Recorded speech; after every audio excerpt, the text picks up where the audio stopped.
താനിപ്പോ ഒരു വീഡിയോ ഇട്ടല്ലോ, ഇട്ടില്ലേ?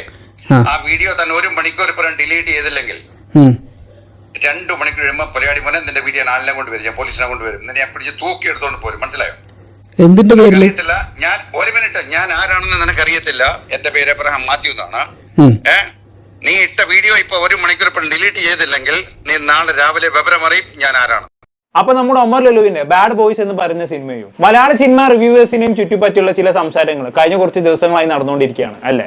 എന്താണത്? ഒമർ ലുലുവിന്റെ ബാഡ് ബോയ്സിനെ തൊടാൻ മലയാള സിനിമ റിവ്യൂവേഴ്സിന് പേടിയാണ്. ഈ രീതിയിലുള്ള അശരീരിയാണ് കഴിഞ്ഞ കുറച്ച് ദിവസങ്ങളായി മുഴങ്ങിക്കൊണ്ടിരിക്കുന്നത്. മലയാളത്തിലെ പ്രമുഖ സിനിമ റിവ്യൂവേഴ്സ് ആരൊക്കെയാണെന്ന് ഞാൻ പറഞ്ഞേണ്ട ആവശ്യമില്ലല്ലോ. ഷെസാം, ഉണ്ണി വ്ലോഗ്, അശ്വന്ത് കൂക്ക്. ഇപ്പൊ ഉണ്ണി വ്ലോഗ് ആണെങ്കിൽ മുമ്പ് ബാഡ് ബോയ്സിനെ റിവ്യൂ ചെയ്തതാണ്, പക്ഷെ പുള്ളിക്കാരൻ അങ്ങ് മുക്കിക്കളഞ്ഞു. ഷെസാം ആണെങ്കിൽ ഇന്നലെയാണ് അതിനെ കുറിച്ച് വീഡിയോ ചെയ്തത് അല്ലെ. എന്തുകൊണ്ട് സിനിമ ഇറങ്ങിയിട്ടും ഇത്ര ലേറ്റ് ആയിട്ട് എന്നുള്ളതിന്റെ എക്സ്പ്ലനേഷൻ ഷെസാം ഇന്നലെ തന്നു കഴിഞ്ഞു. പുള്ളിക്കാരൻ ദുബായിലാണ്, ഇന്നലെയാണ് ആ സിനിമ ദുബായിൽ റിലീസ് ചെയ്തത് എന്നുള്ളത്. പിന്നെ അശ്വന്ത് കോക്ക് ആണെങ്കിൽ ഇപ്പോഴും ഇതിനെ കുറിച്ച് ഒരു അക്ഷരവും വേണ്ടിയിട്ടില്ല. പിന്നെ ഈ പറഞ്ഞ ഇവരാരും എല്ലാ സിനിമയും കണ്ട് റിവ്യൂ ചെയ്യുന്നവരുമല്ല കേട്ടോ. എന്നിരുന്നാലും എന്തുകൊണ്ട് ഉണ്ണി വ്ലോഗ്സ് ബാഡ് ബോയ്സിന് റിവ്യൂ ചെയ്തിട്ട് അങ്ങ് മുക്കിക്കളഞ്ഞു? അതുപോലെ തന്നെ അശ്വന്ത് കോക്ക് ഇന്നേ വരെ ബാഡ് ബോയ്സിനെ കുറിച്ച് ഒരു അക്ഷരം വേണ്ടിയിട്ടില്ല. ഇതിനെക്കുറിച്ചുള്ള കൃത്യമായ മറുപടിയുമായിട്ട് ഇന്നലെ ഉണ്ണി വ്ലോഗ്സ് തന്നെ രംഗത്ത് വന്നു എന്നുള്ളതാണ്. അതെങ്ങനെ വന്നു എന്ന് ചോദിച്ചു കഴിഞ്ഞാണെങ്കിൽ ഈ ബാഡ് ബോയ്സിന്റെ പ്രൊഡ്യൂസറും ഉണ്ണി വ്ലോഗ്സും സംസാരിക്കുന്ന ഒരു വോയിസ് റെക്കോർഡ് പുറത്ത് വിട്ടുകൊണ്ടാണ് പുള്ളിക്കാരൻ ഈ കാര്യം തുറന്നു പറയുന്നത്. നമുക്ക് എന്തായാലും പുറത്ത് വിട്ട ആ വോയിസ് റെക്കോർഡിന്റെ ചില ഭാഗങ്ങളൊന്ന് കണ്ടോക്കാം. ഹലോ ഹലോ ഹലോ, തന്റെ പേര് ഉണ്ണി വ്ലോഗ് എന്നാണോ? അതെ, എന്റെ പേര് എബ്രഹാം മാത്യു എന്നാണ്. അപ്പൊ മൂവീസ് പടത്തിന്റെ പ്രൊഡ്യൂസറാണ്. പറയൂ. താനിപ്പോ ഒരു വീഡിയോ ഇട്ടല്ലോ, ഇട്ടില്ലേ? ആ വീഡിയോ തന്നെ 1 മണിക്കൂർ ഇപ്പം ഡിലീറ്റ് ചെയ്തില്ലെങ്കിൽ 2 മണിക്കൂർ കഴിയുമ്പോൾ പരിപാടി പോലെ നിന്റെ വീഡിയോ ആളിനെ കൊണ്ടുവരും, ഞാൻ പോലീസിനെ കൊണ്ടുവരും, നിന്നെ ഞാൻ പിടിച്ച് തൂക്കി എടുത്തോണ്ട് പോരും. മനസ്സിലായോ? എന്തിന്റെ പേരിൽ? ഞാൻ 1 മിനിറ്റ്, ഞാൻ ആരാണെന്ന് നിനക്കറിയത്തില്ല. എന്റെ പേര് എബ്രഹാം മാത്യു എന്നാണ്. നീ ഇട്ട വീഡിയോ ഇപ്പൊ 1 മണിക്കൂർ ഇപ്പം ഡിലീറ്റ് ചെയ്തില്ലെങ്കിൽ നീ നാളെ രാവിലെ വിവരം അറിയും ഞാൻ ആരാണെന്ന്. അല്ല, അതിന്റെ കാരണം എന്താന്ന് പറയും? ഇത് നിനക്ക് തരുന്ന താക്കീതാണ്. എന്നോട് മനസ്സിലാക്കിയല്ലോ. അല്ല, ഇതിന്റെ കാരണം എന്താണ്? നീ ഇപ്പൊ എന്റെ വീഡിയോ ഇപ്പൊ വീഡിയോ നീ എന്നെ ഒരാഴ്ചയായിട്ട് നീ എന്നാ ഉണ്ടാക്കുമായിരുന്നു. നീ ഇപ്പൊ നീ ഇട്ട വീഡിയോ ഇട്ട നീ എന്റെ പടത്തിനെ പറ്റി പടം മോശമായിട്ടാണ് എനിക്ക് ഫീൽ ചെയ്തത്. അത് ഞാൻ പറഞ്ഞു. പടം മോശമായിട്ടാണ് നിനക്ക് ഫീൽ ചെയ്തോ? നിനക്ക് ഇത്ര നേരം ഫീൽ ചെയ്തില്ലായിരുന്നു. നിന്റെ ഫീൽ ചെയ്യാൻ മാറ്റി തരാം ഞാൻ നാളെ രാവിലെ. അല്ല, എനിക്ക് ചെയ്തില്ലെങ്കിൽ മിസ്റ്റർ വ്ലോഗ് നാളെ രാവിലെ നിന്റെ അധോഗതിയായിരിക്കും. നിന്നോട് ഇപ്പൊ ഞാൻ പറയാം. അല്ല, അതിന്റെ കാരണം എന്താണെന്ന് ഞാൻ ചോദിക്കുന്നത്. ഞാൻ എന്റെ അഭിപ്രായമല്ലേ പറഞ്ഞത്. നിനക്ക് തോന്നുന്ന എഴുതിയാണ്ടാ ഞാൻ കൊടുക്കണ രൂപ മുടക്കുന്നേ. നിനക്ക് ഏത് ഗവൺമെന്റ് ഇത് എനിക്ക് പെർമിഷൻ തന്നിട്ടുള്ളേ? എനിക്ക് എന്റെ ഗവൺമെന്റ് പെർമിഷൻ തന്നിട്ടുള്ളതല്ലേ ഞാൻ ചെയ്യുന്നുള്ളൂ. അത് നാളെ രാവിലെ ഞാൻ ഗവൺമെന്റ് പെർമിഷൻ ഞാൻ കാണിച്ചു തരാം. മനസ്സിലായല്ലോ? അതെന്താന്ന് ഞാൻ ചോദിക്കുന്നത്. നാളെ രാവിലെ നിന്റെ വീട്ടിൽ ഞാൻ ആളിനെ കൊണ്ടുവരാം, പോലീസിനെ കൊണ്ടുവരാം. അപ്പൊ നീ പെർമിഷൻ കാണിച്ചു. പോലീസിനല്ലേ കൊണ്ടുവരുള്ളൂ? അല്ല, പോലീസിനെ അല്ല, ഞാൻ ആരെ കൊണ്ട് നിനക്ക് എന്നാ കാണിച്ചു തരാം. നാളെ രാവിലെ അപ്പൊ നമുക്ക് പറയാം ഏത് ഗവൺമെന്റ് ആണ് നമുക്ക് പെർമിഷൻ തന്നിരിക്കുന്നത്. അതിനിപ്പോ രാവിലെ വരെ കാത്തിക്കണമെന്നൊന്നുമില്ല. ഞാൻ തന്നെ പറഞ്ഞുതരാം ഏത് ഗവൺമെന്റ് ആണ് പെർമിഷൻ എന്നുള്ളത്. ഇന്ത്യൻ ഗവൺമെന്റ് തന്നെ. ഇന്ത്യൻ കോൺസ്റ്റിറ്റ്യൂഷന്റെ ആർട്ടിക്കിൾ 19A1 എടുത്ത് നോക്കി. Freedom of speech. നമുക്കൊരു കാര്യത്തെ കുറിച്ച് തോന്നുന്ന അഭിപ്രായങ്ങൾ നമുക്ക് ആരെയും പേടിക്കാതെ ഇവിടെ തുറന്നു പറയാനുള്ള അവകാശമുണ്ട്, അധികാരമുണ്ട്. ഇതാർച്ചില്ല. അപ്പൊ പിന്നെ ആ സംശയത്തിലുള്ള മറുപടി കിട്ടിയല്ലോ. ഈ പറയുന്ന മാന്യമായ സിനിമയെ കുറിച്ച് അഭിപ്രായങ്ങൾ പറയുന്നതെല്ലാം ഈ പറഞ്ഞ ആർട്ടിക്കിൾ 19 പരിധിയിൽ പെടുന്നതാണ്. അതിനെ കുറിച്ച് പോലും ബോധമില്ലാത്ത ഒരു പ്രൊഡ്യൂസർ ആണെന്നുണ്ടെങ്കിൽ പിന്നെ പറഞ്ഞിട്ട് കാര്യമില്ല. എന്തായാലും മാച്ചാൻ എന്തൊക്കെയോ വായി തോന്നി പറയുന്നുണ്ടല്ലേ. എന്തൊക്കെയോ തെറിവിളികളൊക്കെ വിളിക്കുന്നുണ്ട്. പിന്നെ മിസ്റ്റർ വ്ലോഗർ എന്നൊക്കെയാണ് ഉണ്ണി വ്ലോഗിനെ വിശേഷിപ്പിക്കുന്നത്. എന്തായാലും മാരക ഭീഷണിയാണ് കേട്ടോ. 1 മണിക്കൂർ കൊണ്ട് ഡിലീറ്റ് ചെയ്തിട്ടില്ലെങ്കിൽ 2 മണിക്കൂർ കൊണ്ട് പോലീസിനായിട്ട് വീട്ടിലേക്ക് വരുന്നൊക്കെയാണ് ആശാന്റെ വക ഭീഷണി. അല്ല, എന്റെ ചോദ്യം അതല്ല. പോലീസുകാരായിട്ട് അങ്ങോട്ട് വന്നിട്ട് എന്ത് ചെയ്യാനാ? ഒരു സിനിമ കണ്ടു, സിനിമയെ കുറിച്ച് മോശം അഭിപ്രായം പറഞ്ഞു, സിനിമ കൊള്ളില്ലെന്ന് പറഞ്ഞുകൊണ്ട് അറസ്റ്റ് ചെയ്യാനാണോ? അങ്ങനെ ഒരു വകുപ്പുള്ളതായിട്ട് ഞാൻ എവിടെയും കേട്ടിട്ടില്ല. ഇത് മറ്റേ മീശ മാധവന്റെ ഡയലോഗാണ് എനിക്ക് ഓർമ്മ വരുന്നത്. പിള്ളേര് ചന്തി കാണിച്ചെന്നും പറഞ്ഞ് കേസ് എടുക്കാൻ പറ്റില്ലല്ലോ പിള്ളേച്ചാന്ന് പറഞ്ഞ പോലെ പോയി. സിനിമന്റെ റിവ്യൂ പറഞ്ഞെന്നും പറഞ്ഞുകൊണ്ട് എവിടെ കേസ് എടുക്കാനാണ്? എന്തായാലും കോമഡി ആയിരിക്കണം പ്രൊഡ്യൂസറുടെ സംസാരം. ബാക്കി കേട്ടോ നോക്കാം. മനസ്സിലായല്ലോ? നിനക്ക് ആര് എത്ര പൈസ തന്നിട്ട് എഴുതാൻ വേണ്ടി? അയ്യോ അങ്ങനെയൊന്നും പോലെ ഇവിടെ ആരും പൈസ ഒന്നും തന്നിട്ടില്ല. ഒരുത്തന്റെ കയ്യിൽ നിന്ന് പൈസ വാങ്ങിച്ചിട്ടില്ല. നീ ആരുടെ കാശ് മേടിച്ചുള്ള ഞാൻ പറഞ്ഞുതരാം. ഞാൻ നാളെ ഞാൻ ആരുടെ നിന്ന് കാശ് വാങ്ങിക്കാൻ പറ കേട്ട് പ്രത്യേകിച്ച് പറയാനൊന്നുമില്ല. നീ ക്യാഷ് മേടിച്ചിക്കണ ഉണ്ണിയ അത് ആരാണെന്ന് എനിക്കറിയാം, ഞാൻ പറയുന്നില്ല. പക്ഷെ നീ ക്യാഷ് മേടിച്ചിക്കണു എന്നൊരു ലൈന് മറ്റാളല്ലേ. ഇതൊക്കെ കേൾക്കണം പഠിച്ചോനെ. ബാക്കി കേട്ടോ നോക്കാം. ഞാൻ പറഞ്ഞുതരാം. നീ ആരുടെ കാശ് മേടിച്ചു? അതെ, പറഞ്ഞേ ആരുടെ കയ്യിൽ നിന്ന് ഞാൻ കാശ് വാങ്ങിച്ചു? ഞാൻ ഒരാളുടെ കയ്യിൽ നിന്ന് കാശ് വാങ്ങിച്ചിട്ടില്ല. എടാ കൊച്ചേ, നീ കേരളത്തിലാണല്ലോ. അതെ. നീ കേരളത്തിലല്ലേ? കേരളത്തിന് പുറത്തുള്ളവരെ നിങ്ങൾ ഒന്നും പറയൂലേ? നീ കേരളത്തിൽ പുറത്താണെങ്കിലും കേരളത്തിനകത്താണെങ്കിലും നിന്നോട് ഞാൻ പറയുന്നുണ്ടല്ലോ, നിനക്ക് പ്രശ്നം ഉണ്ടാക്കാനാണെങ്കിൽ നീ തുടങ്ങിക്കോ, നിന്റെ അധോഗതിയാണ്.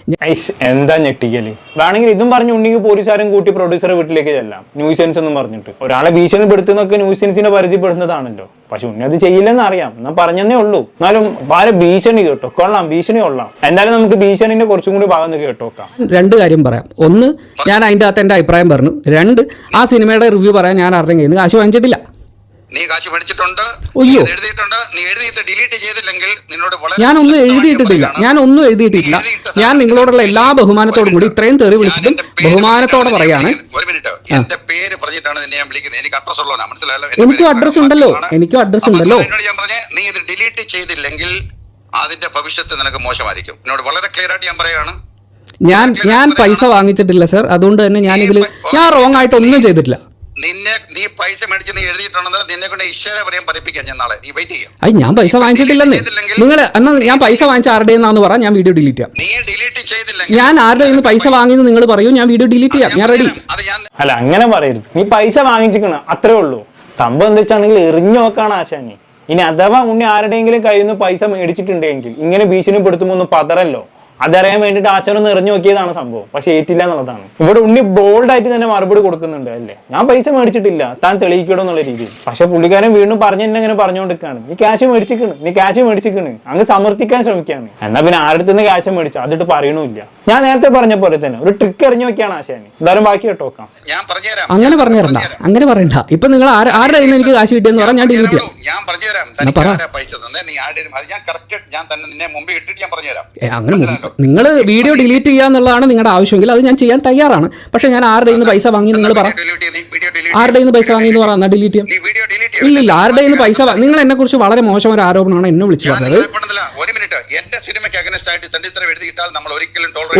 തെണ്ടിത്തരോ? എന്ത് തെണ്ടിത്തരം? ഇതെങ്ങനെയാ സുഹൃത്തെ തെണ്ടിത്തരാവുന്നത്? നമ്മളൊരു സിനിമ കണ്ട് നമുക്കത് ഇഷ്ടപ്പെട്ടില്ല, അത് പബ്ലിക്കിൽ അങ്ങ് വന്ന് പറഞ്ഞു, അതെങ്ങനെയാണ് തെണ്ടിത്തരാവണമെന്നുള്ളതാണ് ഞാൻ ആലോചിക്കുന്നത്.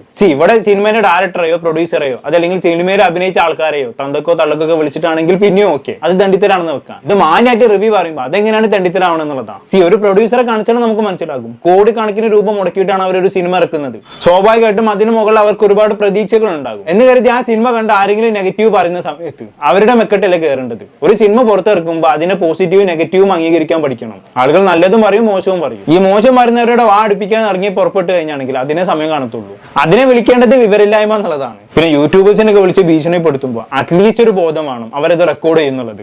ആ ബോധം പോലും ഇല്ല എന്നുണ്ടെങ്കിൽ പിന്നെ പറഞ്ഞിട്ട് കാര്യമില്ല. എന്തൊക്കെയാണ് ഇവിടെ പ്രൊഡ്യൂസർ കാണിച്ചത് തനി ഗുണ്ടായിസം തന്നെയാണ്. പക്ഷെ അങ്ങനെയൊക്കെ ആണെങ്കിൽ കൂടിയും എനിക്ക് ഇതുമായി ബന്ധപ്പെട്ട് 1-2 സംശയങ്ങളുണ്ട്. അത് മറ്റൊന്നല്ല, ഇവിടെ പ്രൊഡ്യൂസർ വിളിക്കുന്ന സമയത്ത് കൃത്യമായിട്ട് ഉണ്ണി ക്യാമറ ഒക്കെ ഓണാക്കി മൈക്കൊക്കെ ഓണാക്കി വെച്ചിട്ടാണ് സംസാരിക്കുന്നത്. നമുക്ക് നോർമലി ഒരു കോള് വരാണെങ്കിൽ നമ്മൾ ഇങ്ങനെയല്ലല്ലോ സംസാരിക്കുക, എടുത്തു കഴിഞ്ഞിട്ടാണ് ആരാണെന്ന് മനസ്സിലാവുക. പക്ഷെ ഇത് അങ്ങനെയല്ലല്ലോ. കോള് വരുമ്പോൾ തന്നെ ഉണ്ണി എല്ലാ കാര്യങ്ങളും സെറ്റ് ചെയ്ത് റെഡി ആയിരിക്കുകയാണ്. എനിക്ക് അവിടെ എന്തോ ഒരു പന്തികേട് പോലെ തോന്നി. ഒന്നെങ്കിൽ ഉണ്ണി മുൻകൂട്ടി അറിഞ്ഞിട്ടുണ്ടാകും ഇന്ന ഡേറ്റിൽ ഇത്രാമത്തെ സമയത്ത് ഇങ്ങനെ വിളിക്കും എന്നുള്ളത്. അതറിഞ്ഞ് പ്രിപ്പയർ ചെയ്തിരുന്നതാകാം, അതല്ലെങ്കിൽ രണ്ടും കൂടി പ്ലാൻ ചെയ്ത് വിളിച്ചതാകാം. എന്തോ ആയിക്കോട്ടെ, അവിടെ ചെറിയൊരു ഡൗട്ട് എനിക്ക് തോന്നി എന്നുള്ളതാണ്. എനിവേ, എങ്ങനെയാണ് ഉണ്ണി വ്ലോഗ്സ് ആ ബാഡ് ബോയ്സിന്റെ റിവ്യൂ ഡിലീറ്റ് ചെയ്യുന്നത്? പക്ഷെ ഡിലീറ്റ് ചെയ്തെങ്കിലും അതിന്റെ അരിശം വേറെ രീതിയിൽ ഉണ്ണി തീർത്ത് കേട്ടോ. ഈ ഉണ്ണി വ്ലോഗ് തന്നെ മറ്റൊരു വീഡിയോ ഇറക്കി, മലയാളത്തിലെ പവർ ഗ്രൂപ്പ് ബാഡ് ആണോ ഗൈസ് എന്ന് പറഞ്ഞുകൊണ്ട്. അതിൽ ടോവിനോയുടെയും ആസിഫ് അലിന്റെയും പെപ്പയുടെയും ഫോട്ടോ വെച്ചിട്ടുണ്ട്. എന്നിട്ട് ആ വീഡിയോയുടെ തുടക്കത്തിൽ പുള്ളിക്കാരൻ ചില കാര്യങ്ങൾ പറയുന്നുണ്ട്. നമുക്ക് എന്തായാലും കണ്ടോക്കാം. കുറച്ചു മുമ്പ് ഇൻസ്റ്റാഗ്രാമിൽ ഒരു റീല് കണ്ടു. ഒരു സിനിമയുടെ അണിയറ പ്രവർത്തകർ തിയേറ്റർ പൂരപ്പറമ്പാക്കിയതിനെ സെലിബ്രേറ്റ് ചെയ്ത ഒരു കേക്ക് മുറിയും അതിൻ്റെ വീഡിയോ ഒക്കെ ആയിരുന്നു. തിയേറ്റർ പൂരപ്പറമ്പാക്കുക എന്ന് പറയുമ്പോൾ സിനിമകൾ തിയേറ്റർ പൂരപ്പറമ്പാക്കുന്ന അവസ്ഥയിലേക്ക് വരേണ്ടത് തന്നെയാണ്. അതാണ് നമ്മൾ ആഗ്രഹിക്കുന്നതും. പക്ഷേ ചില സിനിമകളെങ്കിലും തിയേറ്റർ പൂരം കഴിഞ്ഞ് ആളൊഴിഞ്ഞ പറമ്പ് പോലെ ആക്കുന്നുണ്ട് എന്നുള്ള ഒരു യാഥാർത്ഥ്യം കൂടി നമ്മൾ മുന്നിൽ കാണുമല്ലോ.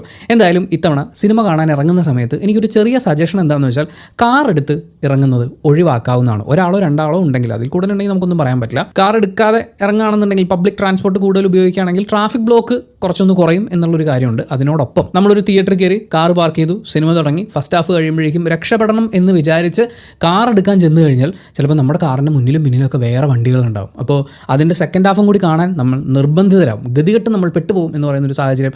അതൊക്കെ ഒഴിവാക്കാൻ നമ്മൾ ബൈക്കൊക്കെ ആണെങ്കിൽ 2 സ്കൂട്ടർ എടുത്ത് മാറ്റിയാൽ നമുക്ക് നൈസായിട്ട് രക്ഷപ്പെട്ട് പോകാം. ഓക്കെ, അതാണ് ഇത് ബാഡ് ബോയ്സിനെ ഉദ്ദേശിച്ചാണ്, ബാഡ് ബോയ്സിനെ തന്നെ ഉദ്ദേശിച്ചാണ്. ഇത് ഞാൻ പറയാനുള്ള കാരണം എന്താണെന്ന് വെച്ചാണെങ്കിൽ, ഈ പറയുന്ന ബാഡ് ബോയ്സിന്റെ ടീംസ് സിനിമ ഇറങ്ങി 1ാമത്തെ ദിവസം തന്നെ ഈ കേക്ക് ഒക്കെ കട്ട് ചെയ്ത് ആഘോഷിച്ചിട്ടുണ്ടായിരുന്നു. ഞാൻ അതിന്റെ പിക്ചർ സൈഡിൽ കൊടുക്കാം. അതിനെ സൂചിപ്പിച്ചുകൊണ്ടാണ് ഉണ്ണി വീഡിയോ തുടങ്ങുന്നത്. തിയേറ്റർ പൂരപ്പറമ്പാക്കുന്നു പറഞ്ഞുകൊണ്ട് ആരോ കേക്ക് കട്ട് ചെയ്തെന്നും പറഞ്ഞുകൊണ്ടില്ലേ. പിന്നീടുള്ള ബാക്കിയുള്ള സംസാരങ്ങളൊക്കെ ഈ പറഞ്ഞതിനെ കോട്ട് ചെയ്തുകൊണ്ടാണ് സംസാരിക്കുന്നത്. വിച്ച് മീൻസ് ഈ കാർ എടുത്ത് സിനിമയ്ക്ക് പോകരുത് എന്നുള്ളത്, ബാഡ് ബോയ്സ് കാണാൻ പോരുതെന്നാണ് ഉദ്ദേശിച്ച ആശാന്. എന്തായാലും ഇൻഡയറക്റ്റ് ആയിട്ട് അങ്ങ് പറഞ്ഞു വെച്ചെന്നുള്ളതാണ്. അങ്ങനെയും മത്സ്യം തീർക്കണല്ലോ. എന്തൊക്കെയാലും ഇവിടെ ബാഡ് ബോയ്സിന്റെ പ്രൊഡ്യൂസർ കാണിച്ചത് തനി ഗുണ്ടായിസം തന്നെയാണ്.